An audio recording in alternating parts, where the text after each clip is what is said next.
खंडवा में एक तरफ तो अवैध कॉलोनियों को नकेल कसी जा रही है, वहीं पर शासन की ही भूमि पर नहालदा के समीप पावर ग्रिड के पीछे जो जमीन सरकारी पड़ी है उस पर अवैध कब्जे पे कब्जा किया जा रहा है। यहाँ तक कि कब्जाधारी लोगों ने कई वर्षों से जो कब्जे कर रखे हैं उन कब्जों को ही वो दूसरों को आगे बढ़ाए बिना कोई कागज के बेच दे रहे हैं। खंडवा में ऐसे कई ग्रामीण क्षेत्र है जहां पर सरकारी भूमियों पर कब्जा इस तरह से हो गया है मानो रेवड़ियां बट रही हों। खंडवा के नहालदा स्थित इस क्षेत्र में जिस तरह से प्लाट काटे जा रहे हैं 100 बाय 100, 100 बाय 250 के, जो कि सरपंच को भी मालूम है, सचिव को भी मालूम है, किंतु उनका कहना है कि ये आबादी वाला क्षेत्र नहीं है। यहाँ पर यह लोग जिस तरह से कार्य कर रहे हैं इसकी जानकारी हमें नहीं है और जो कर रहा है वो अवैध कर रहा है। हमने ऐसे भी शासन को लिखित में दे रखा है कि यह भूमि आबादी वाला क्षेत्र घोषित किया जाए। तो क्या इस तरह से जो वहाँ पर कब्जेधारी जमीन बेच रहे हैं उनकी इस तरह की हरकतों पर ना ही अंकुश लगेगा और ना ही कोई रोकथाम ही हो पाएगी। देखिए इस ग्रामीण क्षेत्र के सचिव ने क्या कहा, आप भी सुने। आपका शुभ नाम? नरेंद्र सिंह चौहान। कहाँ के सचिव है आप? मैं नालदा ग्राम पंचायत। अच्छा, नालदा ग्राम पंचायत में अभी जो शासकीय भूमि है जिसपे ना तो पट्टे हैं ना कुछ है, उस पे जो आबादी बढ़ती जा रही है उसको लेकर आप क्या कहेंगे? उसको यही लेके कि भाई तहसीलदार महोदय से निवेदन हमने कर दिया है कि भाई इन लोगों के बिना हमारी ग्राम पंचायत से कोई अनुमति नहीं लेते और उनकी मन मर्जी से ये लोग रहवास के लिए निवास कर लेते हैं। ये कब से रह रहे हैं ये लोग यहाँ पर? अब मैं तो 2 साल से आया हूँ 22 से। हाँ इसके पूर्व से कुछ बता रहे हैं कि उत्कृष्ट विद्यालय, ये केंद्रीय विद्यालय जो बना था, हाँ। उसकी उन लोगों को वहाँ पर स्थापित किया गया था। अच्छा, मजदूरों को नहीं, जो यहाँ पर रहवासी थे। अच्छा, केंद्रीय विद्यालय की हाँ। क्षेत्र में जो तो वो क्या आपके दस्तावेज में ऐसा कुछ उल्लेखित है?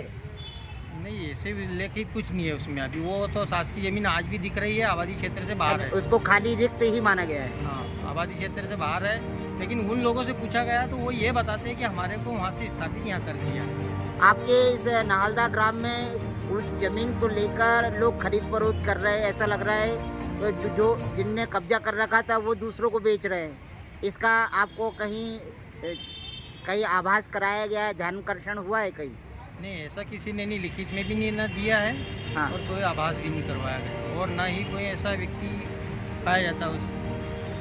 नरेंद्र भाई, ये आपके जो ग्रामीण क्षेत्र है पीछे की साइड में जो आप लोग तालाब बना रहे थे, तालाब गहरीकरण कर रहे थे, तो वो तालाब गहरीकरण तो मनरेगा के तहत हुआ होगा?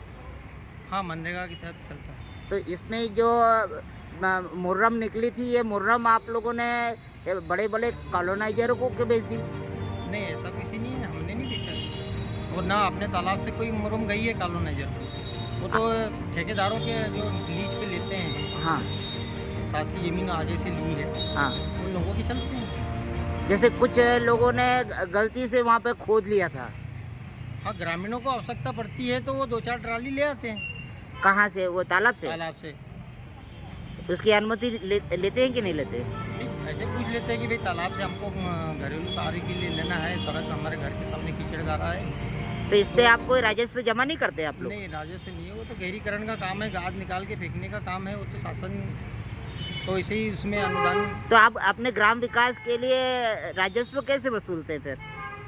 अब ग्राम विकास के लिए कोई उत्खनन के लिए अगर अप्लाई करता है, हाँ, या किसी प्रकार से वो उसकी मंजूरी होती है तो उसमें आता नहीं, तो शासन से शासकीय जमीन में ग्राम पंचायत को अधिकार नहीं है देने का। आपके नाहलदा में कुछ ज़मीन तो ऐसी है जहाँ पर दूसरे जो खदान उत्खनन करने वाले लोग हैं उनने अवैध उत्खनन कर लिया, उसके बाद अब पता चला है कि उन्हें वो काम रोक दिया है, तो उसकी क्या जानकारी है आपको?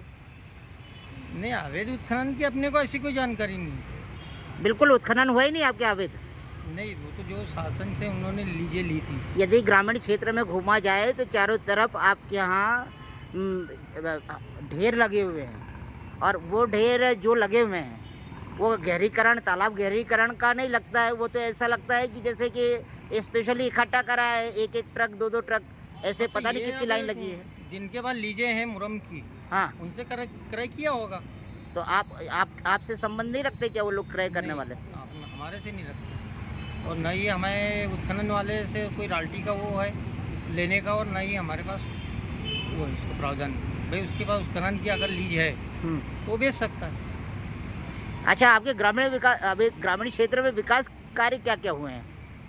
ने ग्राम पंचायत के स्तर पे शासन से जो अनुदान की राशि आती है, हाँ। और अन्य मदों से जो राशि मांग की जाती है, हाँ, वो राशि प्राप्त से सीसी रोड निर्माण किए गए हैं, नाली निर्माण किए गए हैं। हाँ, फिर नाली निर्माण का काम, नाली मनरेगा में नाली का है, कूप निर्माण का काम है, हाँ, और हितग्राही मूलक कार्य जो भी स्वीकृत आते हैं पात्रता के अनुसार, हाँ, वो चलते हैं। ऐसा। आप 2 साल से आए हुए हैं यहाँ हाँ, पर।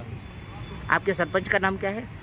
श्रीमती राखी अजय सिंह ठाकुर। ये जो अवैध अतिक्रमण हो रहा है और कब्जा कर रहे हैं लोग छोटी झाड़ी की भूमि पर, उस पर आपने कभी संज्ञान नहीं कराया इनको? नहीं, उन लोगों को रोकते हैं। हाँ, बाकी वो कहते हैं कि हमने तो पहले से ही रोक के रखे थे। हाँ। हमारे पास पैसा नहीं था, इसलिए नहीं हमने बनाया था। बल्कि ग्रामीण तो ये शिकायत करते हैं कि इन लोगों ने मिलकर आगे पीछे की बहुत सारी भूमियों को बेच डाला है। नहीं, ऐसा कुछ नहीं है हमारे तरफ से।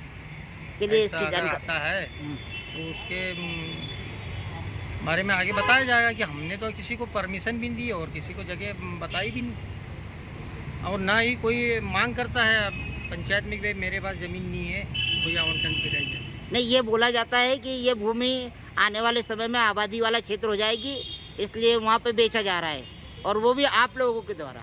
नहीं, ग्राम पंचायत से ऐसा कुछ नहीं है। नहीं, नहीं, हमने तो आबादी लोग की 20 वर्ष से ज़्यादा बसे हुए दिख रहे हैं, किसी को 12 साल से अधिक हो गए, तो इसलिए उसको आबादी क्षेत्र घोषित करवाने के लिए हमने लेटर लिखा है श्रीमान तहसीलदार महोदय जी।